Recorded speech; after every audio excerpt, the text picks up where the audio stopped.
મને પુરુષાર્થની વાત સ્વામીજી કરતા હતા ત્યારે એક બેઠા બેઠા વિચાર આવ્યો હતો કે જ્યારે આ સ્કૂલ એસટી ડેપો પાસે ઉપર બીજા માળે એક નાનકડા રૂમમાં જે ત્યાં હોલ જેવું હશે એમાં શરૂ કરી હતી ત્યારે હું ત્યાંથી નીકળતો ભીમસિંહભાઈને ઓળખતો નહોતો, પણ મને આ પુરુષાર્થ નામ એવું ગમતું હતું કે આમાં કંઈક થવાનું છે. સ્કૂલો તો ઘણી બધી હોય છે, પણ આ સ્કૂલ નામ જે પસંદ કર્યું એ કંઈક અલગ રીતે માત્ર જેમ સ્કૂલો કે એ ઘણી બધી ટ્રસ્ટ સંચાલિત સ્કૂલો હોય છે, કોલેજો હોય છે, બાકીનું પણ એ બધા કોઈ બિઝનેસની રીતે હલાવતા હોય, કોઈ અલગ રીતે હલાવતા હોય, બધાના ધ્યેય કંઈક અલગ અલગ હોય છે.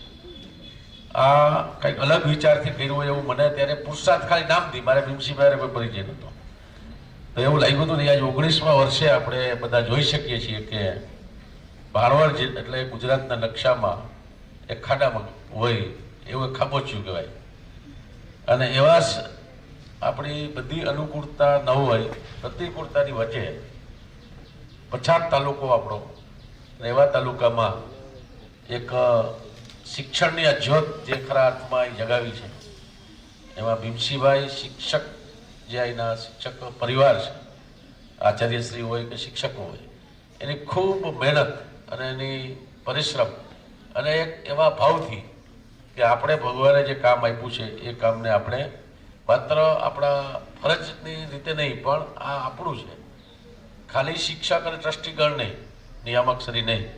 પણ હમણાં 2 દી પહેલાં હું આવ્યો હતો ત્યારે મને કીધું ભીમસિંહભાઈએ કે આ દીકરી છે એનું 12મું ધોરણ પૂરું થઈ ગયું છે, હવે એના કંઈ છે નહીં લેવાતી, અત્યારે કંઈ સ્કૂલ ચાલુ નથી, છતાં પણ એને એમ મન થયું કે મારે અહીં કંઈક મદદ કરવા. આ તો મને એક દીકરીની ખબર છે, પણ આવી ઘણા બધી વિદ્યાર્થીઓ એના અહીં જે શિક્ષણ જેની મેળવું છે એના મનમાં ભાવ આવે, એના મનમાં વાત આવે એવડી નાની ઉંમરે કે મારે આ સ્કૂલમાં કાંઈક કરવા માટે હમણાં ફ્રી છું, મારે કામ નથી, બીજે કંઈ જવું નથી, તો મારે અહીં જવું છે, 5 દી 10 દી 15 દી કંઈક કામ કરવું છે. આજે તમે જે સ્વામીજી પુસ્તક વિમોચન કર્યું અને એનું નામ જે ત્રિવેણી સંગમ છે, એ મેં કીધું એ બધી ત્રણેય સંગમમાં આવી ગયો છે. વાલીનો પણ એટલો જ આ સ્કૂલ ઉપર ભરોસો, કેમ કે દર વર્ષે વાર્ષિક ઉત્સવમાં લગભગ હું ક્યારેક નહીં આવ્યો, બાકી 99% તો આવું જ છું. તો આટલો બધો અહીંનો દીકરા કે દીકરીને મૂકી ગયા પછી વાલીનો જે વિશ્વાસ છે એ અદ્ભુત છે, એવો મેં ઘણી બીજી જગ્યાએ નથી જોયો. આ બધું જ કરવા પાછળ ખૂબ મહેનત કરવી પડે, ખૂબ સમર્પણ કરવું પડે, અને એવું બધું જે થઈ રહ્યું છે એ ખરેખર આપણા ભાણવડ માટે, આપણા દેવભૂમિ દ્વારકા જિલ્લા માટે ગૌરવની વાત છે.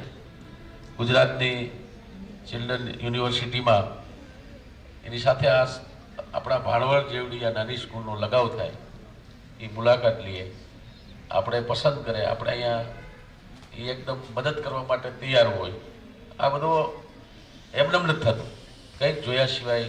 હવે કોઈ એવી વાત નથી કે કોઈ મોટો માણસ ભલામણ કરી દે તો બધું થઈ જાય, એવું કંઈ છે નહીં. પોતાની મહેનત ઉપર બધું થાય, અને એવો અહીંયા મહેનત પરિશ્રમ છે એ થાય છે. એ સંસ્કાર જે અપાય, શિક્ષણ અપાઈ રહ્યું છે, એ સંસ્કાર સાથે મૂલ્યનિષ્ઠ અને રાષ્ટ્રવાદની ભાવના સાથેનું શિક્ષણ અહીં અપાય છે, એ મેં નજરે જોયું છે.